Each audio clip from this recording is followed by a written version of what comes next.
جس کے غم کو سب سے زیادہ چھپایا گیا اس کا نام فاطمہ، آج تک چھپایا گیا۔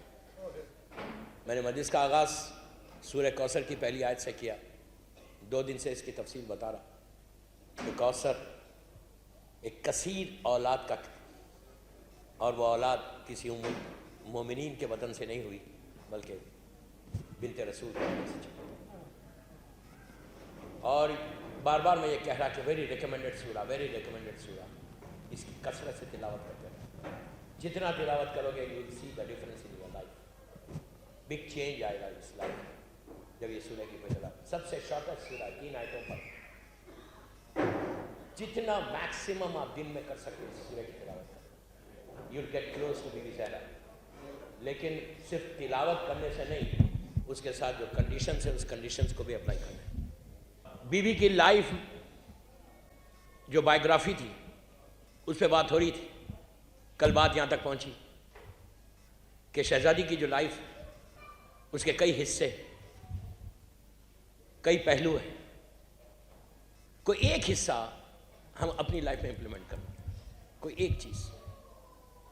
اگر آپ اتنی کثیر تعداد میں آ رہے، مسلسل سن رہے مجلسیں مختلف ذاکرین علماء کی، اور ان ایام میں اپنے آپ کو، اپنی ساری مصروفیت کو چھوڑ کے یہ ایکسٹریم ویدر میں جب آپ اتنا ٹائم سپینڈ کر رہے ہیں، اتنی دور آ رہے ہیں، مجلس سن رہے، جا رہے ہیں، تو کچھ لرن بھی کرنا، کچھ اپنی لائف میں امپلیمنٹ بھی کرنا، لائف میں چینج آنا، تو پھر مادر حسین راضی ہوگی۔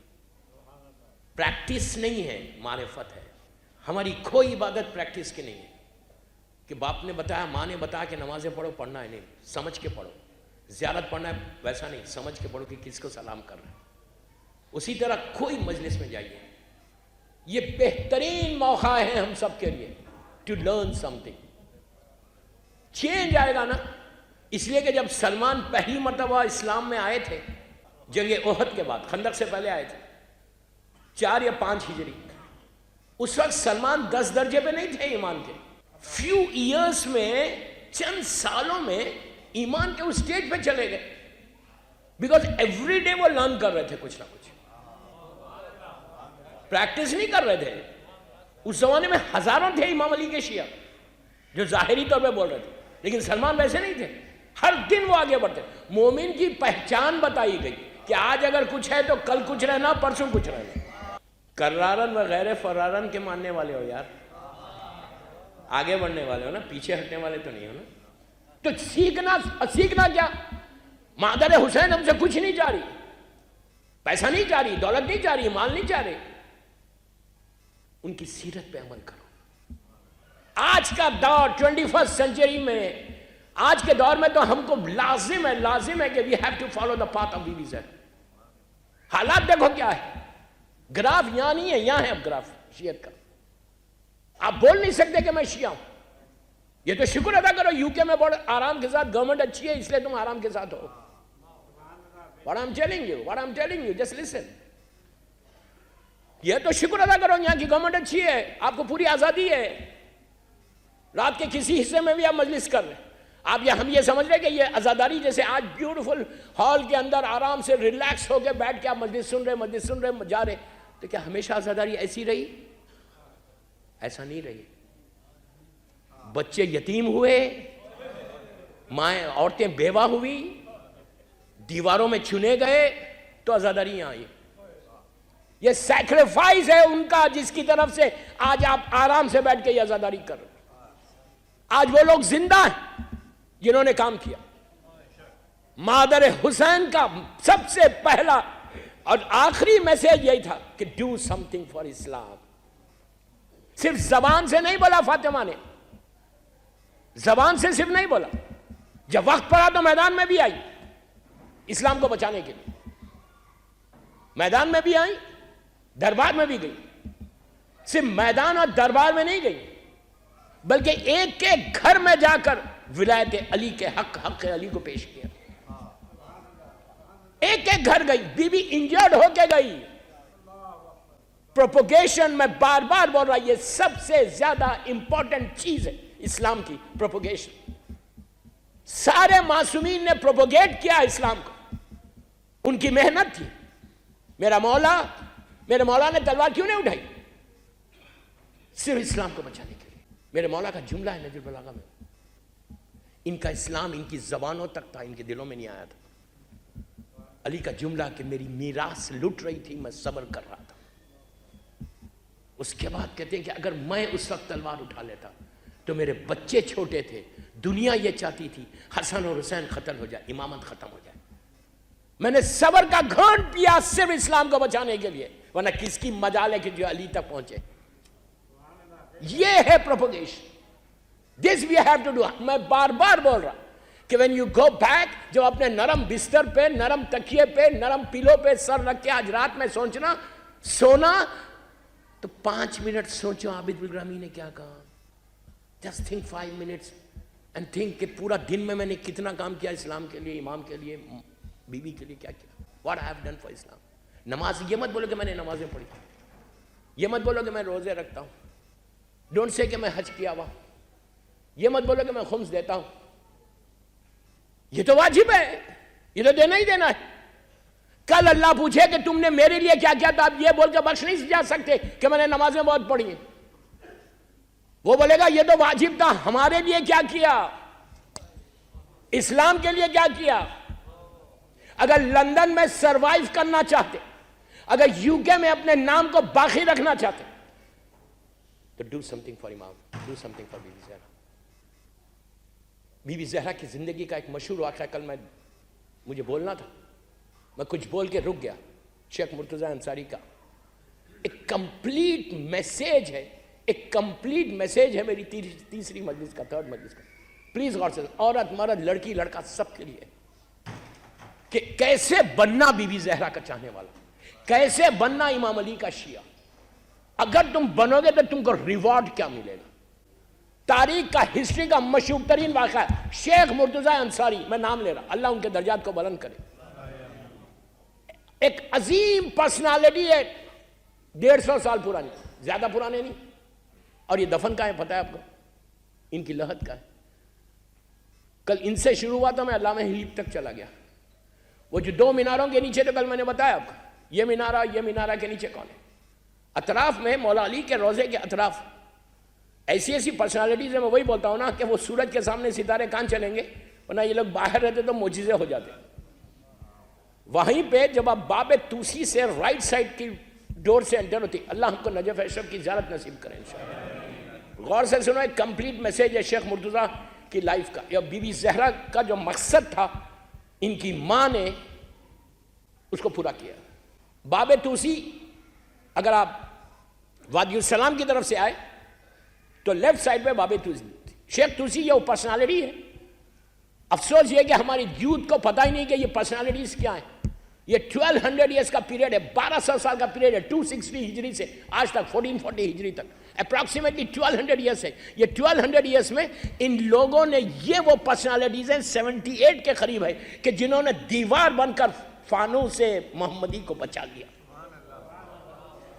اگر یہ پرسنالٹیز نہیں ہوتی تو آج ہم کو معلوم نہیں ہوتا کہ بی بی کی شہادت کی ڈیٹس کیا ہے, ہم کو معلوم نہیں ہوتا کہ کربلا میں کیا ہوا. یہ پرسنالٹیز نہیں ہوتی. اسی لیے اللہ کا رسول کہتا, اگر کسی, جملے غور سے سنو, اگر کسی باعمل عالم کے ہاتھ میں بروکن کسی نے پین دیا, ٹوٹا ہوا قلم دیا, تو اللہ اس کو وہ اجر دیتا جیسے جنگ احد میں اس نے علی کے ہاتھ میں تلوار دی. باعمل عالم کے ہاتھ میں دینا. کیوں؟ یہ ان کی وجہ سے آج ہم کو معلوم ہوا, ورنہ ہم کو کیا معلوم ہوتا کہ مولا نے تلوار ایسے چلائی, بی بی زہرا کی زندگی ایسے رہی. دنیا نے تو چھپا دیا تھا سب کو. یہ وہ علماء, اس میں ایک شیخ مرتضیٰ ہے کہ ان کی ماں نے کیسے بی بی زہرا کی سیرت پہ, ان کے حکم پہ عمل کیا. جب آپ باب توسی کے بعد والا جو ڈور ہے نجف اشرف, اب کی جانا تو دیکھنا, ان کا پکچر بھی ہے وہاں پہ. جیسے آپ انٹر ہوتے, لیفٹ سائڈ کے اوپر ان کی گریو ہے وہاں پہ. یہ وہ پرسنالٹی ہے کہ جنہوں نے زمانے کے امام سے ایسے ملاقات کی. میں صرف یوتھ کو موٹیویشن کے لیے یہ واقعہ پڑھا, اور عورتوں کے لیے ایک موٹیویشن ہونا, ایک موٹیویشن کے لیے, اور ویسٹ میں تو بہت ضروری ہے. یہ وہ آپ سوچو کہ امام سے اگر کوئی ڈائریکٹ ملے, ایسے بات کرے, ہم پوری زندگی دعا کرتے ہیں ہم کوئی زیارت نہیں ہوتی. And we don't feel, we don't get hurt. ہم کو کوئی تکلیف نہیں ہوتی, پنچ نہیں ہوتا ہے. کبھی پنچ ہوا؟ کبھی نہیں ہوتا پنچ. تکلیف ہوئی؟ نہیں. کیوں؟ ہم کو ملنا ہی نہیں. ہم یہ سمجھ رہے کہ جو کر رہے ہیں بہت اچھا کریں. یہ اگنورنس سے باہر آؤ یار, یہ غفلت سے باہر آؤ. کیا فکر ہے ہماری. لیکن ایک چیز یاد رکھو, امام اسی سے ملتا جو رزق حلال کھاتا. عظیم پرسنالٹی. نجف اشرف میں درس دے رہے تھے, نجف اشرف میں درس دے رہے تھے, اور ان کے زمانے میں ایک عظیم ان کے اسٹوڈنٹس ہوتے تھے. آج جو بھی ہمارے مدرسوں میں پڑھایا جا رہا, نجف اشرف ہو, سیریا ہو, قم ہو, وہاں پہ ان کا سلیبس پڑھایا جا رہا. آپ سوچو کتنی بڑی 150 سال سے جو کنٹریبیوشن کیا, آج جب کوئی مجتہد بن رہا تو ان کے سلیبس سے بن رہا. کتنی بڑی بات ہے. شیخ مرتضیٰ درس دے, غور سے سنو, اب سنو, درس دے رہے, ایسی ان کے سامنے کئی 100 اسٹوڈنٹس بیٹھے ہوئے اور یہ ممبر پہ بیٹھے ہوئے اور درس دے رہے.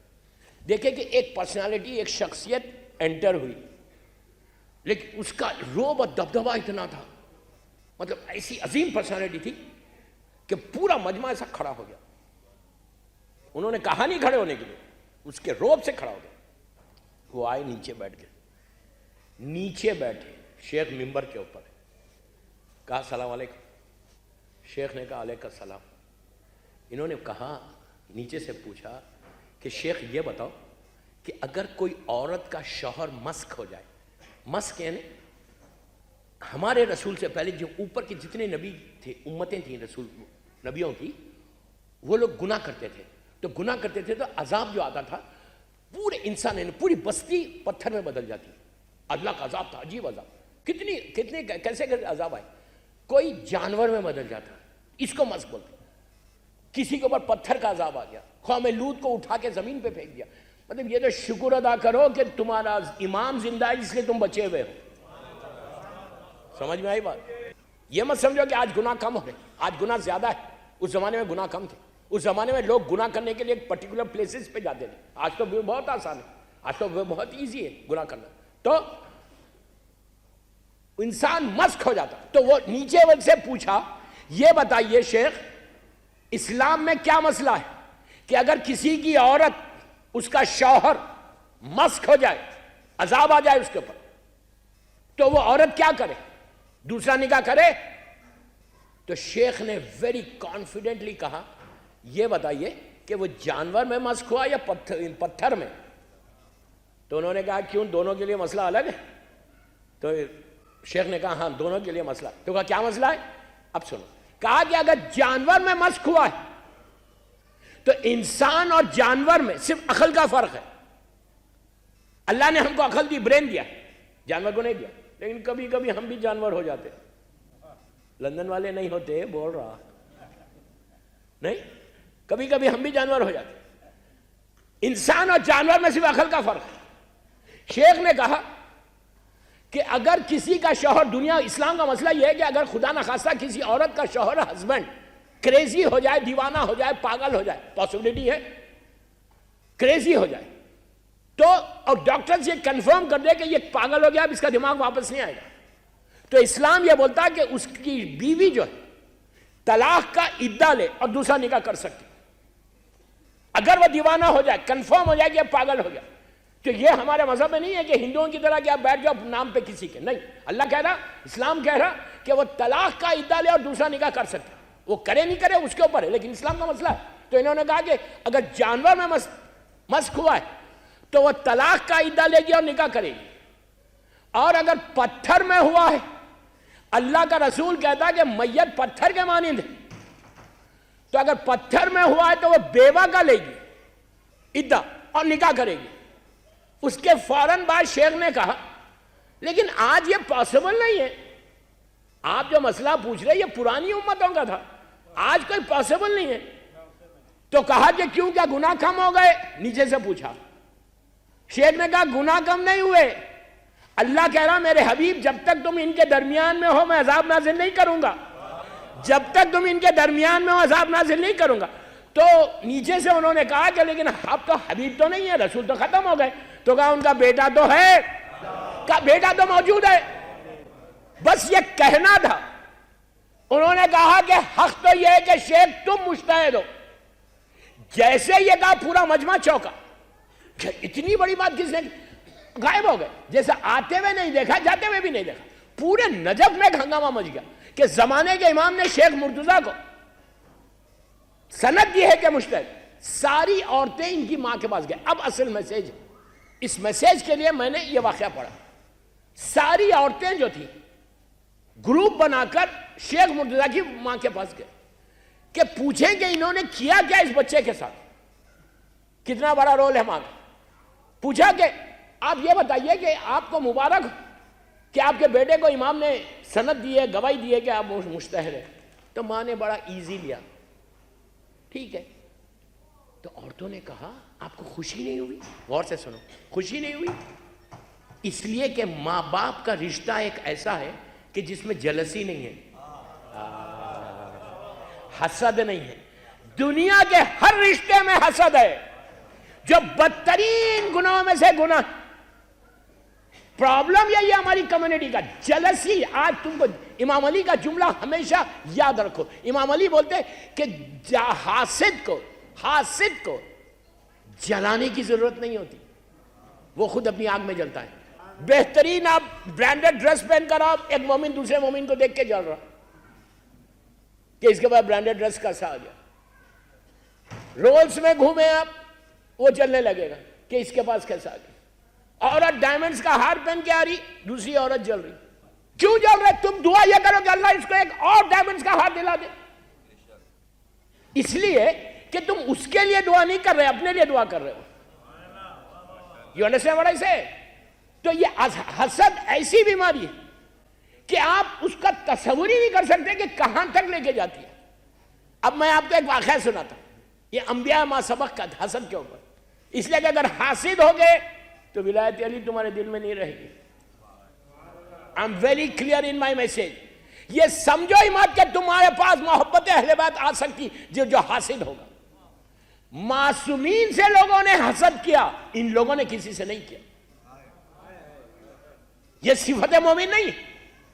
اور یہ حسد ہر چیز میں, ایجوکیشن میں اگر کوئی ہے, کوئی حسین ہے, کوئی خوبصورت ہے, اس سے آپ حسد کر رہے ہیں. ذاکرین میں ہے, مجتہدین میں تو نہیں ہے, ذاکرین میں ہی ہوتی ہے. کسی کی آواز اچھی ہے, آپ اس سے حسد کر رہے ہیں. واہ, شکر ادا کرو کہ کوئی اچھا پڑھ رہا.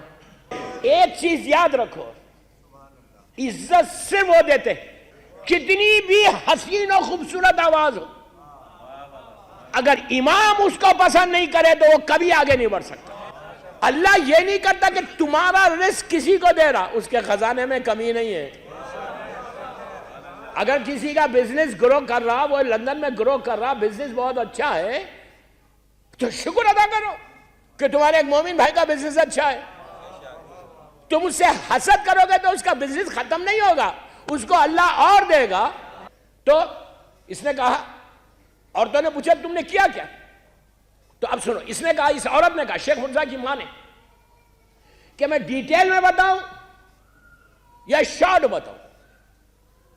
تو عورتوں نے کہا نہیں, شارٹ ہی بتاؤ. اس نے 2 جملے بولے, غور سے سننا. اس نے کہا کہ اگر یہ میرا بیٹا نبی بن جاتا تو مجھے حیرت نہیں ہوتی. میں نے ایسے ریس کیا. نبی کا بننا یہ مثال ہے, جیسا قیامت کی بارش, ایک مثال دی. اس نے کہا میں نے بیٹے کو اتنی احتیاط کی, اپنی اولاد میں اتنی احتیاط کی کہ اگر یہ میرا بیٹا نبی بھی بن جاتا مجھے حیرت نہیں ہوتی. ماں کہہ رہی. تو ساری عورتیں نے کہا کہ ہر ماں اپنے بچے کو ریس کرنے میں احتیاط کرتی, تم نے کیا کیا؟ اب سنو اصل میسیج, یہ جس کے لیے میں نے یہ پورا واقعہ پڑھا. اس نے کہا جب سے میری پریگننسی شروع ہوئی, پچھلا چھوڑ دو, جب سے یہ میرے شکم میں آیا اس وقت سے میں نے ایک ڈراپ آف واٹر, ایک خطرہ پانی کا زبان پہ نہیں رکھا حرام کا, ایک دانہ سیڈ رزق کا زبان پہ حرام نہیں کیا. میں نے پورے 9 مہینے 9 months تک 3 عمل کرتی رہی, شب نماز پڑھتی رہی, عاشورہ پڑھتی رہی اور جامعہ پڑھتی رہی, جس کی وجہ سے میرا بیٹا سنتا تھا. اور دنیا میں آنے کے بعد بھی اس نے یہی عمل کیا. جب یہ بچہ ریز ہونے لگا تو میں نے اس کو اس وقت تک فیڈ نہیں کیا جب تک میں وضو نہیں کر لیتی.